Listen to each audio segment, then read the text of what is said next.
नमस्कार, मेरा नाम गीता है और मैं प्रखंड नवनीत से हूँ। महिलाएं अपने क्षेत्र में काफ़ी कुछ कर रही हैं और काफ़ी उपलब्धियाँ हासिल कर रही हैं। तो आइए बात करते हैं हम आज एक ऐसी ही महिला से। मैम, आपका नाम क्या है? डॉक्टर रश्मि कोठारी। मैम, अपने बारे में कुछ बताइए, अपने करियर के और अपनी जर्नी के बारे में कुछ बताइए। स्कूलिंग के बाद जैसे सबका कुछ कुछ इंटरेस्ट होता है, मेरा इंटरेस्ट बस यही था कि मुझे अपनी लाइफ में कुछ करना है। जी। तो मैं पहले Rajasthan chamber of commerce industry में असिस्टेंट मैनेजर रही, और उसके साथ साथ मेरी कुछ क्वालिफ़िकेशंस जो मेरी एजुकेशन से वो चल रही थी, लाइक नेचुरोपैथी है, आयुर्वेदा है, रेकी है। तो हेल्थ मेरा बेसिक एक पॉइंट था जिसको पकड़ के मुझे आगे बढ़ना था। वो होने के बाद में फिर I started my own work, my clinic, and that's it. तो मैम, जैसे आप महिलाओं को क्या संदेश देना चाहेंगी जो शादी के बाद अपना करियर किसी कारणवश नहीं कर पाती हैं, तो आप उनको क्या संदेश देना चाहेंगी? महिलाएं शादी के बाद आजकल अपना काम नहीं छोड़ती हैं, बल्कि दे आर वेरी कमिटेड कि जो वो कर रही हैं उसको परस्यू करें, और ऐसा बात करके ही वो शादी करती हैं।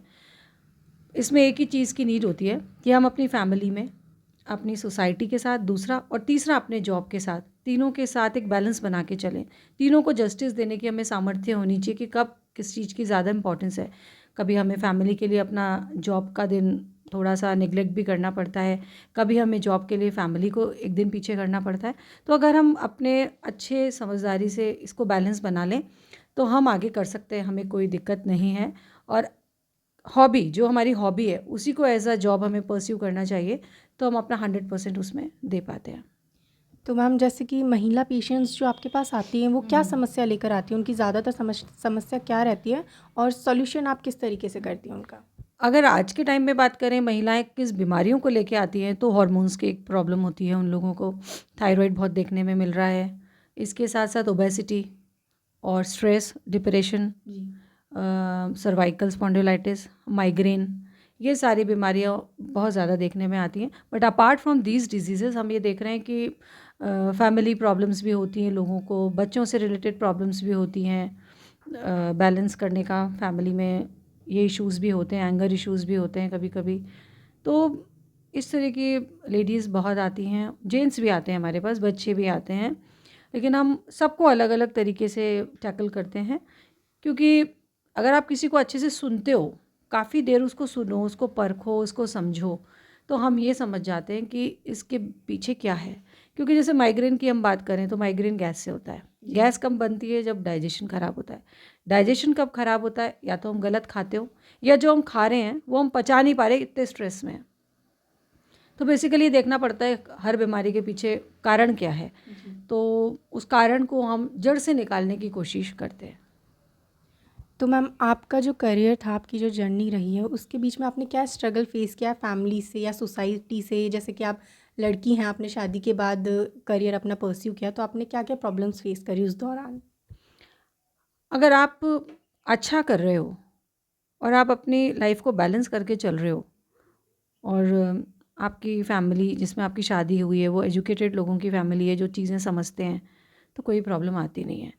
और मैं टचवुड बहुत लकी हूँ कि मुझे पीयर में भी कभी आगे बढ़ने के लिए रोका नहीं गया। जैसे कहते हैं ना, बच्चों के पंख काट देते हैं, मेरी मम्मी ने तो मेरे पंख ही लगाए, और मेरे ससुराल वालों ने भी उन पंखों को और बड़ा किया। Like my father in law, he is no more now, but वो मुझे मोटिवेट करते रहे। मतलब उन्होंने कभी रोका नहीं। अगर वो कहते तो शायद मेरी फैमिली वाले सभी मना कर देते, पर उन्होंने कभी मना नहीं किया। मेरी मदर इन लॉ बहुत ज़्यादा सपोर्टिव रहीं, वो मुझे बहुत अप्रिशिएट करती थी। पर सबसे ज़्यादा जिसने पूरी लाइफ में मुझे बहुत मोटिवेट किया, सपोर्ट किया, मुझे बहुत प्रेज़ किया, वो मेरे हस्बैंड हैं। उन्होंने मुझे बहुत अच्छे से, बहुत केयर के साथ, बहुत प्यार के साथ, मतलब ये मेरे को गढ़ा है, बल्कि मैं ये कहूँगी कि तराशा उन्होंने ही है मुझे। तो my life is very comfortable कि मुझे फैमिली का सपोर्ट बहुत अच्छा मिला। फैमिली और फ्रेंड्स दोनों का सपोर्ट मेरे पास हमेशा रहा।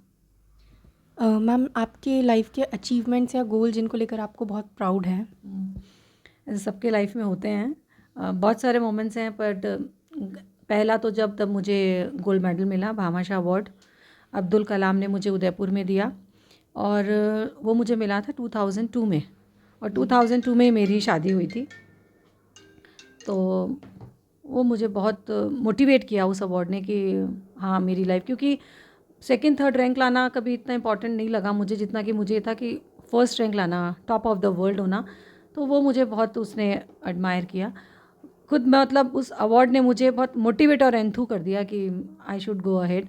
उसके बाद में अगर मैं बात करूं तो जब मैंने अपना कुछ शिक्षा ले ली पूरी और मैं आगे अपनी लाइफ में कुछ सोशल वर्क भी कर रही थी, तब मुझे जो मैं अपने गुरु बता रही हूँ परम श्रद्धेय पापा साहब सुशील जी वेद जी, उनके वहाँ मैं क्लासेस ज्वाइन करना चाहती थी, पर it was very proud moment कि उन्होंने मुझे कहा कि आपको क्लासेस नहीं, आपको पढ़ाना है। सो मुझे वहाँ वहाँ मैंने जब पढ़ाना चालू किया तो it was a very very great achievement for me, क्योंकि वो मेरे लिए मंदिर के समान जगह थी। मैं सुनने जाना चाहती थी और मुझे वहाँ खुद को बोलने का मौका मिला, तो वो बहुत बड़ा अचीवमेंट था। फिर ऐसे ही एक अचीवमेंट है कि मेरे लाइफ में जब मेरा बेटा आया तो it was the most amazing moments. जब लाइफ को एक मकसद मिल जाता है, आपको समझ में आता है आपको किसी के लिए जीना है, तो वो मेरा बेटा जब मेरी लाइफ में आया वो बहुत अच्छा मोमेंट था। बहुत सारे ऐसे मोमेंट्स हैं, अवार्ड्स मिलते रहे, लोगों का अप्रिशिएशन मिला, लोग ठीक हुए, लोगों के दुख दर्द दूर किए। किसी किसी की फैमिली में बहुत बड़ा टेंशन था, प्रॉब्लम्स थी, तो डिवोर्स से रोका, 2 लोगों को मिलाकर शादियां करवाई। तो कई सोशल वर्क्स ऐसे किए जिनसे मुझे बहुत अच्छा लगा।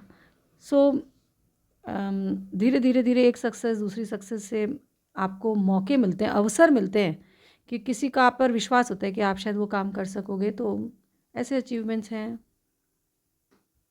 तो मैम लास्टली आप महिलाओं को क्या मैसेज देना चाहेंगी जो अपने करियर में आगे बढ़ना चाहती हैं या कुछ कर दिखाना चाहती हैं? देखिए, पुरुष हो या महिला, ये तो इक्वलिटी का ज़माना है। बिल्कुल। पहले था कि ऐसा देखा जाता था कि महिलाएं मजबूरी होती तो ही काम करती थी, लेकिन आज क्या है, हमारे घर में बहुत स्टाफ्स होते हैं और दूसरे हमारी हेल्प्स बहुत होती हैं और लाइफ बहुत सिंपल हो गई है। कपड़े धोने के लिए मशीनें आ गई हैं, बर्तन धोने के लिए मशीनें आ गई हैं, तो लेडीज़ के पास टाइम बहुत होता है और हर व्यक्ति में टैलेंट होता है। हुनर छुपा हुआ हर इंसान में है, चाहे वो छोटा हो, चाहे बड़ा हो, चाहे महिला हो, पढ़ी लिखी हो या नहीं भी पढ़ी लिखी हो। तो उस हुनर को निखारना चाहिए और उस हुनर को हम खुद जानते हैं कि हमारे अंदर ये हुनर छुपा हुआ है, तो उसको एज अ हॉबी और अपनी लाइफ में अपनी फैमिली के साथ, घर के साथ बैलेंस करते हुए करना चाहिए, क्योंकि सबसे पहला सुख होता है निरोगी काया। बिल्कुल। उसके बाद होता है कि हमारा परिवार में प्यार शांति बना रहे, और तीसरा उसके संग हम ऐसा भी कुछ काम कर ले जहाँ हमारी हॉबी भी पूरी हो जाए और 4 पैसे भी घर में आएँ। तो इन सब चीज़ों में बैलेंस करके हमें काम करना चाहिए। लड़कियां डॉक्टर्स हैं, इंजीनियर्स हैं, बुटीक खोल लिए आज हम देखते हैं, और मेल सोसाइटी से भी ज़्यादा जो मेल्स दुकान पे बैठ के कपड़े बेचा करते थे, आजकल इतने अच्छे बुटीक्स में ड्रेसेस बनते हैं, लेडीज़ डिज़ाइनर्स हो गई हैं। आप देखो, आप मास मीडिया में हैं। सो लड़कियां किसी भी चीज़ में कम नहीं हैं, पीछे नहीं हैं। तो बस अपनी हेल्थ और अपनी नीड देखते हुए, और एक ब्रेक भी लेना पड़े तो 2-3 साल का ब्रेक भी ले लें, फिर स्टार्ट कर लें, और पढ़ते भी रहें। जी। एक ज़रूरी चीज़ क्या है कि हम ये ना सोचें कि हमारी पढ़ाई पूरी हो गई है, हमें कुछ ना कुछ पढ़ते रहना चाहिए। पढ़ाई कभी भी हमें रोकती नहीं है, पढ़ाई हमेशा कहीं ना कहीं हमें हेल्प करती ही है, हमारी विजडम और हमारी नॉलेज को बढ़ाती है। तो ज्ञान प्राप्त करते रहो, पॉजिटिव सोचो, अच्छा देखो, वो करो जो खुद को भी अच्छा लगता हो, लेकिन उससे हमारे परिवार में भी कोई प्रॉब्लम नहीं होती है। बस बैलेंस योर लाइफ, ये मेरा एक खुद का भी मोटो है कि balance your life and think for everyone. ये नहीं कि हम खुद के लिए ही सोचें, सेल्फिश हों, हमें सोसाइटी के लिए भी कुछ करना चाहिए। लाइक अपना जो भी हम कुछ अर्न करते हैं उसमें से कुछ परसेंटेज हमें दान भी करना चाहिए, किसी गरीब की मदद भी कर देनी चाहिए। सो कुछ अच्छा अपनी लाइफ में करना चाहिए, क्योंकि वो सेटिस्फेक्शन बहुत देता है।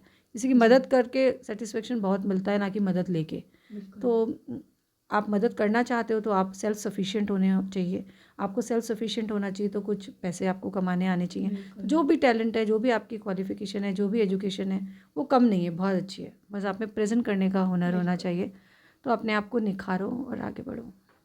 धन्यवाद मैम, काफ़ी अच्छा लगा आपसे बात करके।